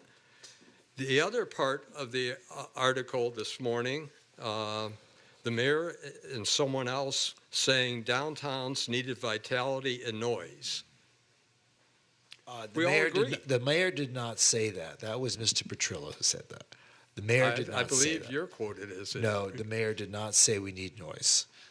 Read the end of it. I know what I said. I'll apologize if I'm wrong. Okay. Okay, we've always agreed to disagree and get along. But we all agree with that.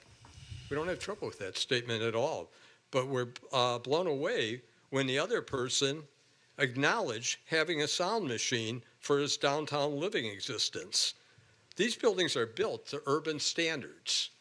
I mean, hurricane standards, sound standards, and everything else. We're talking not about noise, we're talking about excessive noise. We've called others and can only think of one city of congregated excessive noise intruding on established residential neighborhoods, Nashville, Tennessee, where a district came in afterwards, except for college towns, except for beach towns. We can't find the exemplary communities where this is happening in this way. I'm here again asking for a response, explanation on one, why, Residents will still be subjected to intrusion if complaint when police compliance officers can assess on plainly audible standards if they observe a violation from businesses, vehicles, motorcycles. Plainly audible is a standard that has stood up in Florida courts for over 20 years, and it avoids work by officers. It avoids intrusion of residents unfairly on it. It makes no sense at all. The problem, Stan, is if I say something's noisy and Pamela says, that's not so noisy, what's plainly audible then? It's standing up in court. No. In city after city. Yeah, I know, but it's very subjective. She may have a higher tolerance for noise than I do. I'm an old man. We're talking about excessive noise. She's a We young aren't lady. talking about noise. We're talking about excessive noise. There's a big well, difference. It's all excessive noise. It's all about excessive noise. So no, I'm just trying to. We have a heavy burden here to try to police people's behavior, and it's very difficult to set a standard that's too subjective. Number one, and number two, we're not. This particular ordinance is not intended to address every single situation. Like I did say in the paper, we need to start somewhere and let this ordinance begin the process, see how it works, and let us build on that. I respect your comments, but I have a lot of trouble when you say that plainly audible is absolutely fine for an officer who walks in and observes, but it's not fine for a resident. That doesn't make sense in any way. The officer is still the person that enforces. I never said it. No. The standard is measurable by criteria and by a machine. That's how it's measurable. An officer can't walk into a situation and say, "Oh, that's too loud. I'm going to arrest you."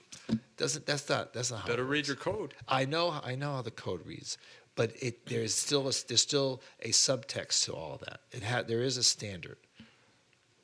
Well, we can sit and disagree all night that other cities are finding it effective and it's going through courts and cities are satisfying a problem that will continue to be happening here. And you know what? At some point, Stan, I'm not disagreeing with you. I'm just saying we have to get to that point. And this ordinance starts the process. This went through months and months of discussion. Appreciate it. Yeah, 3 years. And I think that this was the compromise effort at this point. And if it's not effective, then we need to add to it. But at this point, this is what we've been able to agree to so far. That's all it is. I appreciate your comments, but I have to disagree that the original pretext of all of this effort is not resolved at all. The consultant also recommended increasing fines for violators to substantive levels, and it's ignored. We all know what's involved. It's a doing business cost. The costs are low on it right now. It was in the report that had to be a consideration. The new DBC measurement method can increase the sound. This was about the sound being too loud. Now we're increasing the penetration. And by the way, I'm not having a lot of trouble with the measurements overall, except for that one part that engineers insist that piercing noises can still intrude on households and pierce through concrete. And they said that's wrong on it. That should be a consideration.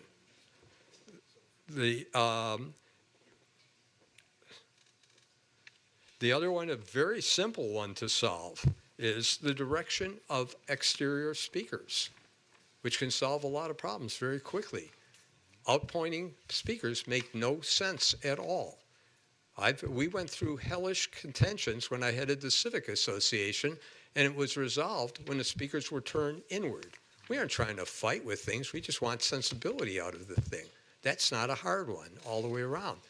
That is the difference between marketing yourself through excessive noise. That is not fair to the residents in any way. And the last one is the entertainment districts until 3 a.m. That is beyond sensible boundaries, and we can't find many cities that are using that parameter. We aren't arguing that entertainment districts should have sound. I and many residents, longtime stakeholders in our community, would appreciate answers to and explanations on these. And we still find it very upsetting And there have been a lot of articles about what's going on with this new commission and whether there's really an attachment to resident interest. I'm not being judgmental to that, but I sure am hearing comments. And a town hall was promised. Okay. All right. Thank you so much. Are we not going to get answers to those? Well, you have to sit down, and I'll bring up the. We had a conversation regarding some of these issues this afternoon, so we're going to ask Anthony Fajardo to come up and repeat what he said this afternoon, so you can have some of your answers. Appreciate You're it. entitled to that. Okay. Anthony, I know he put his jacket on because he knew he was going to Is have that to. is that end of public comment, or this is our turn? Well, I want him to answer a couple of the things. Just explain to Mr. Eichelbaum that issue regarding the increase in the was it the DC? Okay, so DBA versus DBC. Right, yeah. Okay, so for Stan, we brought this up in conference briefly, and we decided to postpone it till now. And what Anthony's going to explain, the whole decibel is not increased. We're just talking Well, about let him explain the low that. frequency. Let Go him ahead. explain that. Go ahead. Yeah, no problem. Anthony Fajardo, Assistant City Manager. So the consultant had given us background information. I'm sure you read the report that talked about how you measure DBA versus DBC. And the difference between the two, because of the frequencies, one is generally about 10 decibels different from the other. I think it's important to recognize that we didn't have a method to measure DBC before because it wasn't in the ordinance. So we didn't raise anything. We're using the consultant's information to provide us with a suitable noise level that we can actually enforce and defend. So what you end up with is it looks like you have a higher number, but that number is actually reflective of what the noise source would generate and how you can measure it at other locations, if that makes sense. Anthony, I think it would be helpful to mention that the DBA is still in the ordinance. So Yes. it's a measurement of both. Exactly. And they're measuring different levels. Yeah, I thank you. That's a good distinction. Different types of sound. is Right. what it So is. right now we can only really capture the high frequency noise. We can't capture the bass that comes through the walls and into everyone's homes. We can't capture it? Not until we get the DBC added to the ordinance. Okay, That's that's the what you're point saying. of this, yes. Yes. Did you understand that, Stan? Wait, can you? Now you can come back up.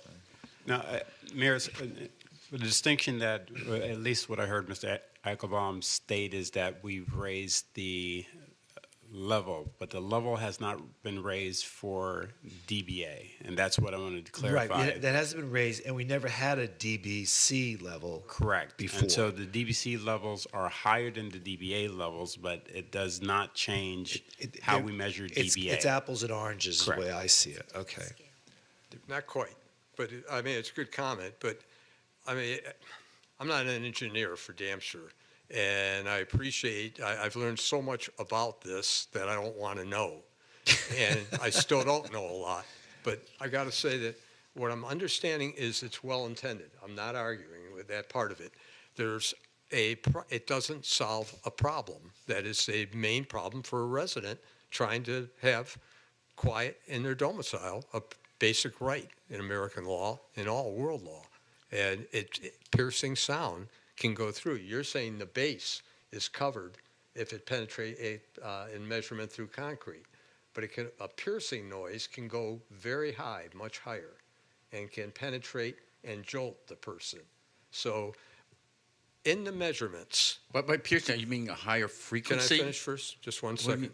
The noise has variability in the measurement, right? It measures the highest pitch, but it measures the consistent pitch. So the high pitch is a concern. But your measurement goes to the most prevalent pitch of noise. So if I'm understanding what you're suggesting, it's really the difference between using a device that's calibrated for the noise versus the plainly audible that you've brought up. Because the device is only going to I'm off of plainly audible. Well, I'm just saying, so the device is only going to capture what it's calibrated for and in the range of the decibel levels that's in our ordinance. So I'm not sure I understand the question then. Measurement that is violation is most prevalent level of noise heard over an increment of time. You don't measure the highest. Right. That highest can go much higher with this new measurement on it. And so we've got a loophole No, is no, very no, disconcerting. that's in not places. correct. That's not correct. Yeah, I Stan. wouldn't say it's a loophole because, as Dwayne pointed out, we've not changed the DBA, which captures the high frequencies. So the recommendation wasn't to alter that. We're just adding DBC. There are two to different the forms of toolbox. sound that are being calibrated here. One, that's what we're talking about. The DBA, we haven't changed. That's the high frequency, high pitched. The bass sound, we've never had a calibration for.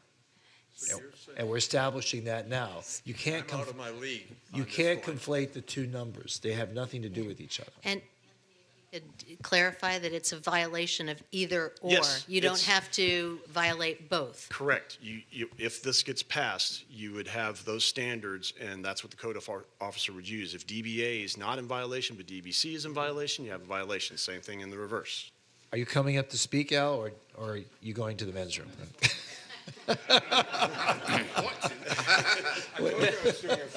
I don't want to on this, but I do think it's important for maybe Katrina to describe exactly how they take the measurement, Okay, because why I don't you think do that? that'll provide some Okay. context.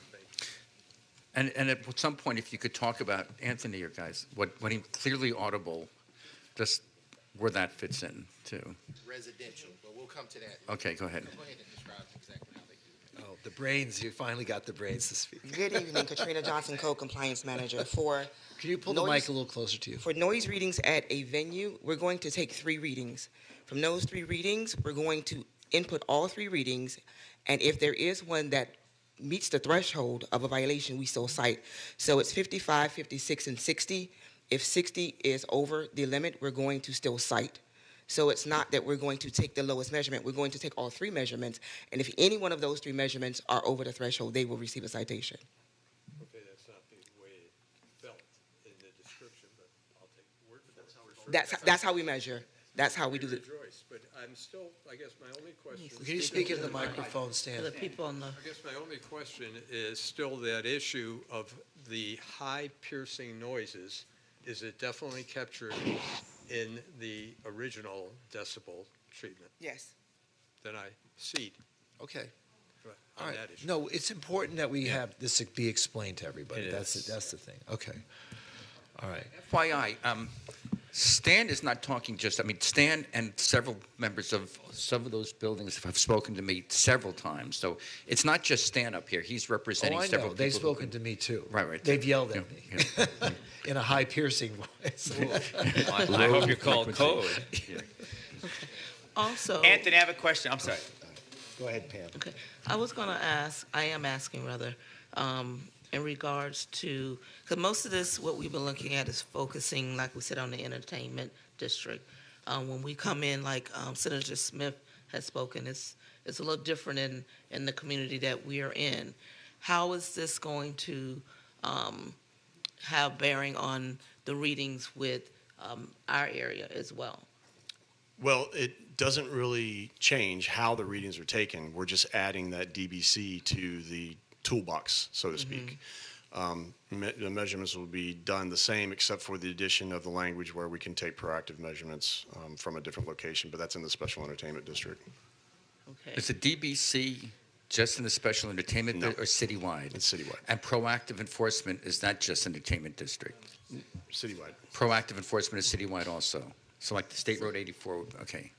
So this is completely, because we started off saying entertainment district, but it is citywide. There's a bigger change to the entertainment district because of the way we can take the measurements if this were to pass, but all the other regulations are applied citywide. So if I may just summarize the notable changes. So Okay. as Anthony has mentioned, it is the addition of the DBC to the table. You'll see the table of use on the second page of the ordinance that has the readings and the times of those readings for residential uses, commercial uses, and industrial uses. That is citywide. And the other notable change is before we needed a complainant to do a measurement, but what is added here is the ability for code to measure at a distance of 5 feet from a building, a structure, or establishment from which the sound is emanating and violate them for that. So in the past, we've had our hands tied with regards to the ability to cite without having a complainant. So that was what was referenced to as the ability to move forward with proactive enforcement. There's another issue, if I could bring it up, Go Mr. ahead. Mayor. Go ahead. And Senator Smith brought up, the fine structure, like if there's one-off and then repeat offenders. There's a question, there's a reason I'm asking this, but what is the fine structure? I mean, first offense, second offense, third, and repeat offenders. What's the structure with that? And there's a specific follow-up question I'm going to ask. Go ahead. So for a first-time offender, there usually is a warning. Mm-hmm. Second time is a citation of $250. And then the next time the citation is doubled to $500. If we find a repeat offender, we will take them to special magistrate, and we can ask for fines of up to $15,000. But it would depend on the egregiousness of the noise and how many times that particular venue has violated the noise ordinance, and not just by complaint, but actual being cited, not being complained upon. Okay, so that brings up two issues. Number one, and I think we had covered this last time, there was going to be, I think, a 6-month wait period, and that's too long, because I live downtown. Right, So we changed it to 90 days. Okay, and number two is, and here's the problem, we had discussed this also, what about repeat offenders who this is simply the price of doing business? Some people make a lot of money, and they'll just keep, I mean, what other things in our toolbox do we have for people who flagrantly violate Currently, it? the maximum penalty is $15,000 by ordinance and state statute. That's the limit. Okay. Nothing with like liquor license or occupational, I mean, things that are blatantly. That was brought before the Noise Control Advisory Committee did discuss that with legal, and there was not a way to do that. Stan, I think most of the things we talked about, we discussed here. Am I missing anything of pertinence? Okay. A follow-up to this regarding the fines that are being levied. Yes, ma'am. Warning, I get a warning in 2024. Something happens in 2026. Is it a new warning, or is it now action 2? How does this flow? We give the code officers discretion. If we have not had a complaint in 2 years, we would not move to step 2. When we started the tier scale, it actually started during COVID, when we were going out to the same venues over and over again. We do try to work with our businesses by giving them that time. As Senator Smith has said, if there are times when we come in, it's 2 decibels over the limit, we're going to have a discussion with management or whomever's on site at the time. So that begs another question. What happens if 2024 there's a noise complaint, and then 2026 there's another noise complaint but a different owner? So the code speaks about recurring violations of being the same owner within 5 years, if we're going to stick to the code. Okay. Okay. Yeah, I had two more things real quick. And I know we spoke about this in conference, but I want to hear it from the experts right here. We have that one property on State Road 84 in Edgewood. That would be covered by the new ordinance. Just want to, with the base. No, State Road 84. Well, all venues are covered by the new ordinance. They would probably be able to take proactive noise measurements if they've been cited. If they have not been cited and we've only received complaints, there will be no reason for us to do proactive enforcement on a property that has not been cited for noise violations. I know we are monitoring that particular property. We were there just this past weekend, and there were no violations this past weekend either. Okay. The other thing brought up, and Stan brought it up earlier, but I had heard this, the direction of speakers. Is that something, is that what one of the things you had mentioned, we had talked about? Yeah, right. We don't regulate the direction of the speakers. We can have a conversation, but we can't force them to change the way their speakers are placed. Not in the That would just be a ordinance. function of the amount of noise. If they want to reduce the noise, that's a remediation action that they can take. If you can't. I mean, if they want to have the speakers in one direction and they're not emanating any noise, then what's the violation? Anyway, Katrina, if you could help me, because we touched upon it briefly, and I know that Stan mentioned it, but I know that the $15,000 maximum is state statute, right? That we cannot do anything more than that. But what about the fines before you get to $15,000? Those amounts, are those able to be increased according to state statutes, or where are we with those? If we issue a fines? citation, citations have a very specific amount. It's $250 by code, and then $500 by doubling. We cannot have a recurring violation of more than, and the citations cannot go above $500, which is why if we want to do anything above $500, we take them to the special magistrate. And at that hearing, we can ask for any amount up to $15,000. But so basically, the state is telling us 500, and if you want to do more, you have to go to the special magistrate. Correct. Yes. That's state statute does have a $500 cap on citations. Okay, so that puts to bed a lot of the things that people think. Oh, why is it so cheap?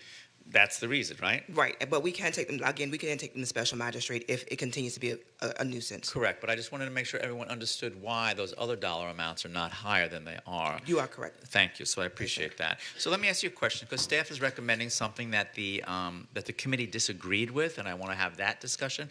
By the way, how many meetings did the committee have over the time that they were first created? Ms. Gina? I've only been involved in the past 2 years, but I know the committee has been together for at least 3 or 4 years. Right. So I'm assuming how many meetings roughly? More than 20. More than 20. And what was the public input like at all of those publicly noticed meetings? I would say minimal. Minimal. From the time that I've been involved. So in other words, where was everybody? Where was everybody? Okay. So anyway, there was a disagreement between staff and then what this committee decided in terms of targeting a compliant business with the proactive measures. So again, to the senator's comments as well, what is the reason that we're doing that? I mean, what if I'm just nervous that, I don't know, that maybe that's not the best use of time for staff to take proactive measures against businesses that have never had a complaint, that there's no issue with. Why wouldn't proactive measures only happen when we know there's perhaps a bad actor? So that is the division's stance. I've shared that with Al, that we would do a quarterly review of properties that have received an actual violation, and if they have received 3 or more violations within that quarter, we will place them on a proactive monitoring status. If they have not received a violation, there would be no reason for us to monitor them. Okay, good. So that is a clarification that maybe, now was that explained to the committee? Because what you're saying now is a little bit different from what I've been hearing, but that makes sense. So proactive measurements doesn't mean that you're just gonna all of a sudden start targeting someone that's never had an issue or a complaint. Correct. Okay, so they do have to have a history of complaints and someone that needs to be a little bit more closely monitored. Yes. Okay. A history of violations. Okay, that's very reassuring. And my only other comment is with regards to how we're measuring. So this ordinance now states that we can measure, I believe, 2 different ways, right?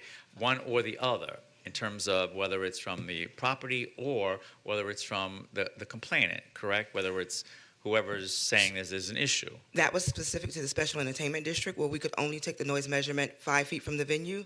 So we've added the complainant's property line because, as we've seen when it travels across water, it sounds different from the complainant's property line as it does 5 feet from the venue. Right, and I appreciate that. that. And it's an and. But, we changed it to and. But why can't we do both? And here's why we changed it to and, not or. We're going to do both. Oh, you are going to do Yes. both at the same time?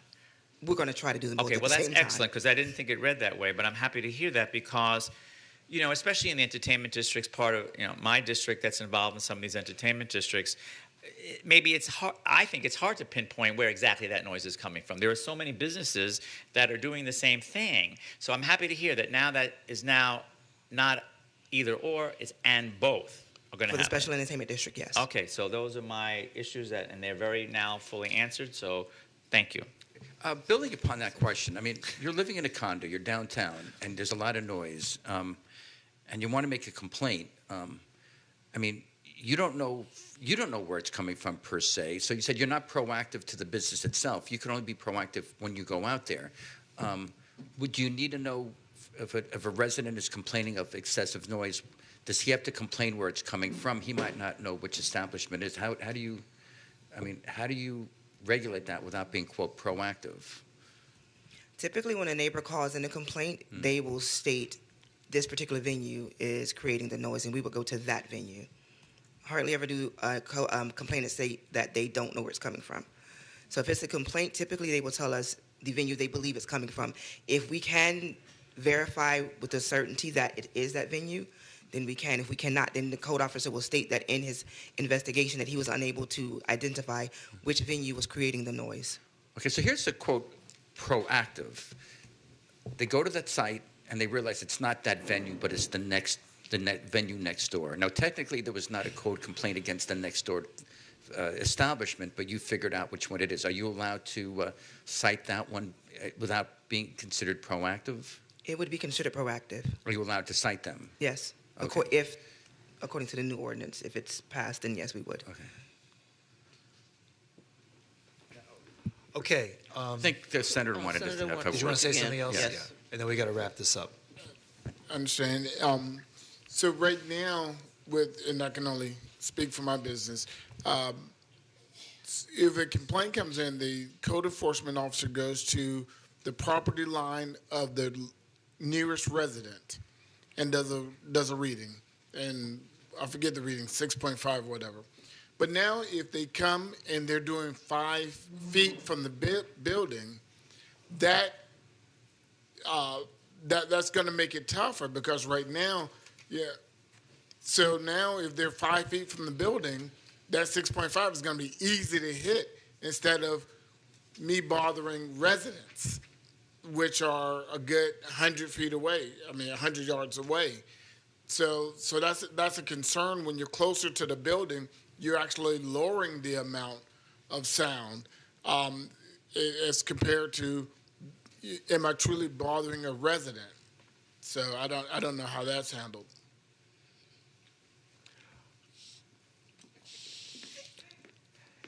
So to his point, let's say we have a bar, and the bar is making a lot of noise. All the speakers are turned inward into the building, but they're still emanating a lot of noise. But the closest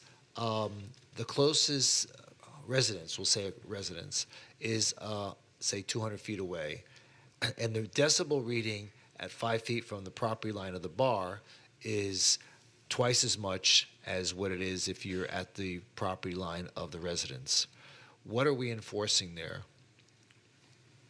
If we were doing a proactive monitoring of this property, we would cite the property for the noise violation. However, as previously stated, unless they've been cited before, we're not going to be monitoring that property. If we get a noise complaint from a complainant, we're going to follow the code and go to the complainant's property line and take that noise reading. Okay, so the point, I guess, is no. What is that expression? No harm, no foul. In other words, if the neighbor's not really hearing anything of substance, but the noise is very noisy right up at the bar itself, but there's no one around to really hear it. So does a tree make noise in the forest if no one's there to hear it? I understand that point. However, to Senator Smith's point, unless he's been violated. So unless you're proactively 3 times out in there, the quarter, right? We would not proactively be monitoring his So property. chances are no one's really going to complain if they can't hear the noise. Yes. If they don't hear it, there's nobody to complain. Like a tree falling in the forest analogy, like Right. you said. Okay, thank you so much. You're welcome. Okay. All right. Does anyone else wish to speak on this item? Okay. There being none, hold on just a moment. Let me see where we're at. Okay. This is an ordinance on first reading. Do we have to close public hearing? Yes. Okay. Do I hear a motion to close public hearing on So this? moved. Second. Been moved and seconded. Don't be so loud. Commissioners, I'm please just call eager. the roll. Eager. Commissioner Sturman? Yes. Commissioner Herbst? Yes. Vice Mayor Glassman? Yes. Commissioner Beasley Pittman? Yes. Mayor Trentalis? Yes, and public hearing is now closed on OFR 1. Would someone like to introduce the ordinance? I'd like to introduce it. It's been introduced. Please call the roll. An ordinance of the City of Fort Lauderdale, Florida, amending Chapter 17 Noise Control of the Code of Ordinances of the City of Fort Lauderdale, Florida, specifically Section 17.6 entitled Maximum Permissible dBA Sound Levels and Section 17 2023-7 entitled Specific Restrictions to include maximum permissible DBC limits to provide a methodology for noise control officers to take proactive measures and to establish standards to address non-amplified sound emanating from residential properties. Commissioner Sturman? Hey, before I vote, just one thing. Stan, let everybody know it's having a second reading, so you have another opportunity to come back and discuss this in a couple of weeks. My vote is yes. Commissioner Herbst? Yes. Vice Mayor Glassman? Yes. Commissioner Beasley Pittman? Yes. Mayor Trentalis? Yes, and that ordinance is approved on first reading. OSR 1, second reading, quasi-judicial ordinance rezoning from residential multifamily mid-rise, medium-high density district to Northwest Regional Activity Center mixed-use Northeast District located at 900 Northwest First Avenue. This is KP Storage. Anyone wishing to speak must be sworn in, and the commission will announce any site visits, communications, or expert opinions received and make them a part of the record. Commissioner Herbst, do you have any disclosures? Met with Jason Crush. Commissioner Beasley Pittman? Also with Jason Crush. Okay, I don't recall having any conversations. No, we did not. Vice Mayor? Yes. This is OSR 1, right? OSR 1, yes. OSR 1, yes, I'm sorry. I met with Courtney Crush on January 24th, 2024, and I met with Courtney Crush on November 6th, 2024. Commissioner Sturman? None. Okay. Only Jason Crush has signed up to speak, but just for questions. Anyone else wish to speak on this item? There being none, someone like to move to close public hearing? Second. Moved and seconded. Please call the roll. Commissioner Sturman? Yes. Commissioner Herbst? Vice Mayor Glassman? I just need to take back those disclosures. I'm sorry. I was giving you disclosures for OSR 1. This is OFR 1, so I have no new disclosures. No, this is OSR 1. This is OSR 1? Yes. OSR 1. Why am I having such trouble here with this? S as in Sam. Hold on a second. O. Oh, we're on OSR 1.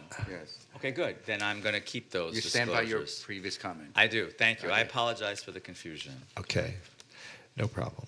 Is that a vote yes or no? To close public hearing. To close public hearing? Yes. Yes. Thank you. Commissioner Beasley Pittman? Yes. Mayor Trentalis? Yes, and public hearing is now closed on OSR 1. Good. Someone like to introduce the ordinance? Introduced. It's been introduced. It's been introduced. Please call the roll.